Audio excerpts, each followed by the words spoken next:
अस्सलाम वालेकुम viewers, welcome to my YouTube channel. आज हम डिस्कस करने जा रहे हैं परम्यूटेशंस को।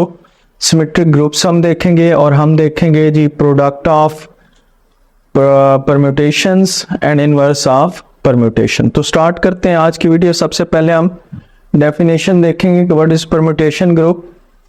Late A B a non empty set. अब मैपिंग कौन सी मैपिंग होनी चाहिए? लाजमी है कि बाइजेक्टिव मैपिंग हो। From a set A to itself is called permutation. Under the operation of composition of functions, तो एक ऐसी मैपिंग जो एक सेट A से अपने आप पे जो है वो कौन सी हो, बाइजेक्टिव मैपिंग हो, उसको हम कहते हैं परम्यूटेशन। अब इसको डिनोट कैसे किया जाता है?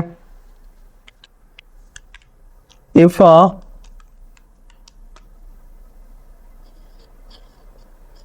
set A has n elements, then Sn called symmetric group.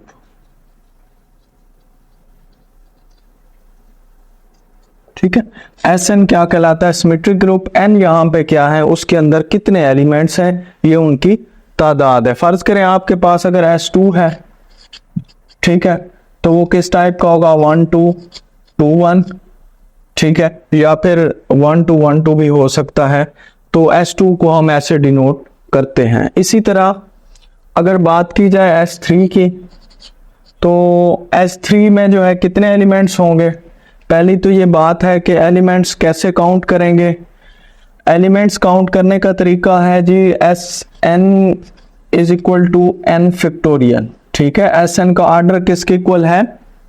n factorial के। अगर यहाँ पे 2 है तो 2 फैक्टोरियल लेंगे, 3 है तो 3 फैक्टोरियल लेंगे। अब अगर हम डिस्कस करते हैं S3 को, तो 3 का फैक्टोरियल जो है वो कितना होता है? वो हमारे पास होता है 6। तो इसका मतलब है S3 के अंदर कितने एलिमेंट्स होंगे? 6 एलिमेंट्स होंगे।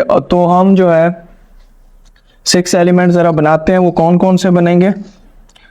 तो पहला हमारे पास होगा 1 2 3 1 2 3। ठीक है, S3 अगर मैं यहाँ पे सेट लिखूं तो वो ये इस तरह है 1 2 3। आप इसे ABC भी लिख सकते हैं, जिस तरह भी लिखना चाहें।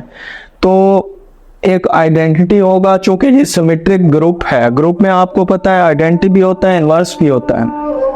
अच्छा, ये आइडेंटिटी 1 2 3। अब 1 को यहाँ पे फिक्स रखें। मैं मेथड भी आपको बता देता हूँ कि आपने कैसे लिखना है। सबसे पहले आप फर्स्ट प्लेस पे 1 को फिक्स करें, इनको इंटरचेंज करें, फिर यहाँ पे 1 को फिक्स करें, इन दोनों को इंटरचेंज करें, फिर यहाँ पे 1 को फिक्स करें और इन दोनों को चेंज कर दें। तो 1 2 3 है, 1 वैसे फिक्स रहेगा, ये 2 3 था, अब ये 3 2 बन जाएगा। अब 1 जो है वो 2 बार फिक्स हो चुका है। अब 1 को इस पॉइंट पे फिक्स करें। 1 2 3 पर वैसे लिख दें, इधर मैंने 1 को फिक्स कर दिया। पहले मैं 2 लिख देता हूँ, फिर मैं 3 लिख देता हूँ। नेक्स्ट में भी मैं क्या करता हूँ कि 1 को फिक्स कर देता हूँ। तो 2 3 लिखा था, अब 3 2 लिख देते हैं। ओके, 4 हमारे पास इसके एलिमेंट्स बन गए। अब 5वां देखते हैं कैसे बनेगा। 1 2 3, 1 को यहाँ पे मिड में फिक्स किया हुआ है, अब हम लास्ट में फिक्स कर लेते हैं। पहले 2 3 लिख लेंगे और बाद में हम क्या लिख लेंगे? 2 3 लिखा है तो 3 2 लिख के ये जी आपके पास S3 आ गया set. Symmetric group of order 6 S3। तो ये होता है सिमेट्रिक ग्रुप। अब आपने ये देखना है कि ये हमेशा बाइजेक्टिव मैपिंग्स होनी चाहिए। ठीक है, और इसके अलावा जो है सेट जो भी है 1 2 3 था, तो 1 2 3 के ऊपर ही मैप हो रहा है, यानी कि अपने आप के ऊपर मैप हो रहा है। तो ये हमारे पास क्या होता है? सिमेट्रिक ग्रुप होता है। इसकी बड़ी वास्ट एक्सप्लेनेशन है, बहुत ज़्यादा इसका यूज़ है आगे मैथ्स के अंदर, तो इसको फर्दर हम डिस्कस करेंगे। लेकिन चूंकि हम यहाँ पे बेसिक्स परम्यूटेशंस की देख रहे हैं, तो सबसे पहले यहाँ पे देखते हैं प्रोडक्ट ऑफ परम्यूटेशंस।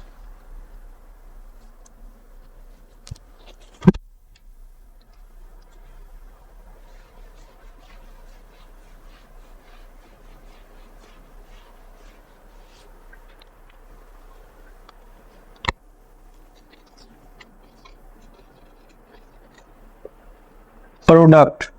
तो प्रोडक्ट में ले लेते हैं कोई एक हम अल्फा 1 2 3 4 और इसके नीचे कुछ भी लिखते हैं, इसकी मैपिंग बना के। इसी तरह हम जो है बीटा लिखेंगे 1 2 3 4 और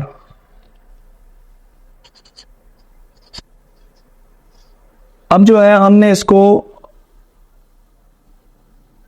प्रोडक्ट लेना है इसको प्रोडक्ट भी बोलते हैं और कंपोजिशन ऑफ फंक्शंस भी बोलते हैं। तो करना क्या है, सबसे पहले अल्फा, ये कंपोजिशन की अलामत, पहले अल्फा लिखते हैं,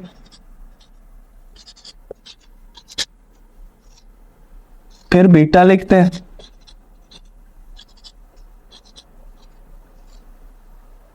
अब असूलन होता क्या है, ये प्रोडक्ट आपको वैसे समझा देते हैं कि इसके नीचे इसको देखें, उसके नीचे उसको देखें और ये कर लें वो कर लें, इसको उल्टा दें। असल में जो कॉन्सेप्ट है वो क्या है कि सबसे पहले हम अल्फा बीटा 1 को देखेंगे, ठीक है। तो अल्फा रहेगा वैसे बीटा ऑफ 1, यानी कि बीटा के अंदर 1 का इमेज क्या है, बीटा के अंदर 1 का इमेज क्या है, वो हमारे पास क्या है जी 3 है। अब अल्फा 3 का मतलब है अल्फा में 3 का इमेज क्या है, 3 का इमेज क्या है 2 है, तो ये पहला हमारे पास आ गया। इसी तरह अल्फा बीटा 2, इसका मतलब है सबसे पहले हमने देखना है कि बीटा में 2 का इमेज क्या है, 2 का इमेज 1 है, हम 1 लिख देंगे, ठीक है। अब देखना है कि अल्फा में 1 का इमेज क्या है, वो 3 है। इसी तरह अल्फा बीटा 3, तो अल्फा बीटा 3, बीटा में 3 का इमेज 2 है, और फिर हम देखेंगे कि अल्फा में 2 का इमेज क्या है, वो 4 है। इसी तरह अल्फा बीटा 4, तो सबसे पहले हम देखते हैं कि बीटा में 4 का इमेज क्या है जी 4 है, और फिर अल्फा में 4 का इमेज क्या है वो 1 है। तो इसी तरह जो है हमारे पास क्या बन जाएगा फिर अल्फा कंपोजिशन बीटा, पहले तरतीब से 1 2 3 4 ऊपर लिखेंगे, फिर देखेंगे अल्फा बीटा 1 किसके इक्वल था 2 के, अल्फा बीटा 2 3 के, अल्फा बीटा 3 ये 4 के, अल्फा बीटा 4 ये किसके इक्वल था 1 के। तो ये हमारे पास क्या है प्रोडक्ट है। अब यहाँ पे मैं एक शॉर्टकट भी आपको बताऊंगा कि आपने इसको कैसे लिखना है प्रोडक्ट को।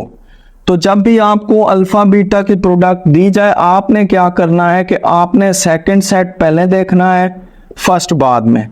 अब सेकंड में क्या है, सबसे पहले 1 को देखें, 1 का जो आपके पास मैपिंग है वो क्या है 3 है, 1 की मैपिंग 3 है, 3 की मैपिंग यहाँ पे 2 है, तो आपने यहाँ पे 2 लिख दिया।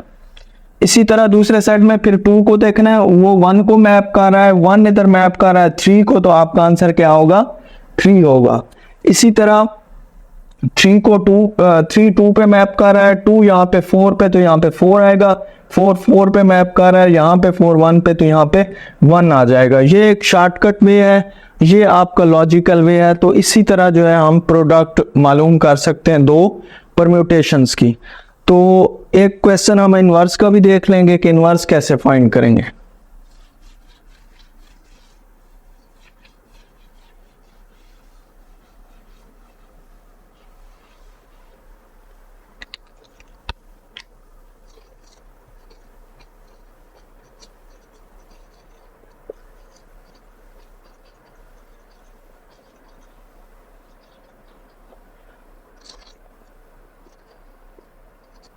कोई परम्यूटेशन ले लें, कोई भी अपनी मर्जी, जितनी बड़ी छोटी जैसे मर्जी ले लें। ये 3 1 2 7 6 5 और यहाँ पे आ जाएगा 4, ठीक है। तो ये हमारे पास परम्यूटेशन है। अब इसका हम जो है वो इनवर्स लेते हैं। इनवर्स के लिए सबसे पहला काम जो है आपने ये करना है कि जो नीचे वाली रो है उसको आपने ऊपर ले जाना है, ऊपर वाली को नीचे लेके आना है। 3 1 2 7 6 5 4, ऊपर वाली नीचे आएगी तो 1 2 3 4 5 6 7। अब यहाँ पे बस इसी स्टेप में हम इसका आंसर निकालने वाले हैं। अब आप क्या कर लें, जो टॉप रो है ना उसको आप रीअरेंज कर लें, तरतीब दें 1 2 3 4 5 6 7। तो जब आप तरतीब देने लगेंगे तो आपने इस पूरे को लिखना है, पूरे को लिखना है उठा के। यानी कि अगर मैं 1 लिखूंगा तो इसके साथ 2 आ जाएगा, 2 लिखूंगा तो इसके नीचे 3 आ जाएगा, 3 लिखूंगा तो 1 आ जाएगा, फिर 4 है, 4 के नीचे 7 और 7 उसके बाद 5 है, 5 के नीचे 6 है। तरतीब दे रहा हूँ सिर्फ। और 5 के बाद 6 है, 6 के नीचे 5 और 7 के नीचे 4। ठीक है, तो अब ये इसका क्या आ गया, इनवर्स। इससे आप काउंटर वेरीफाई भी कर सकते हैं कि अगर आप अल्फा और अल्फा इनवर्स को मल्टीप्लाई करें तो आपका आंसर आइडेंटिटी आ जाएगा। अगर कहते हैं तो इसको हम कर भी लेते हैं। चलें, मैंने आपको एक मेथड बताया है कि आपने दूसरे सेट को पहले देखना है और पहले को बाद में। अब यहाँ पे हम वही मेथड करने वाले हैं। तो 1 का इमेज 2 है, यहाँ पे 2 का कितना है। वैसे इनवर्स के लिए आप जो है पहले यहाँ पे 1 2 3 4 लिख लें, बेहतर है। ठीक है, ये लिख लिया। अब यहाँ पे देखें 1 का इमेज 2 है, 2 का इमेज कितना है 1 है। 2 का इमेज 3 है, 3 का इमेज यहाँ पे कितना है 2 है। अच्छा, 3 का इमेज यहाँ पे कितना है 1 है, यहाँ पे 1 का इमेज कितना है 3 है।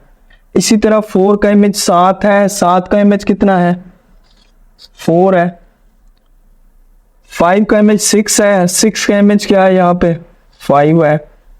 इसी तरह 6 यहाँ पे देखते हैं, 6 का इमेज 5 है, 5 का इमेज 6 है। 7 का इमेज 4 है और 4 का इमेज क्या है यहाँ पे 7 है। तो आप दे सकते हैं कि ये क्या है, हमारे पास आइडेंटिटी मैपिंग आ गई। 1 1 को मैप कर रहा है, 2 2 को मैप कर रहा है, 3 3 को मैप कर रहा है। लेकिन एक बात आपने ज़रूर ध्यान में रखनी है कि प्रोडक्ट करते वक्त इनकी लेंथ बराबर होनी चाहिए। यानी कि इसमें अगर 7 है तो इसमें भी 7 होने चाहिए।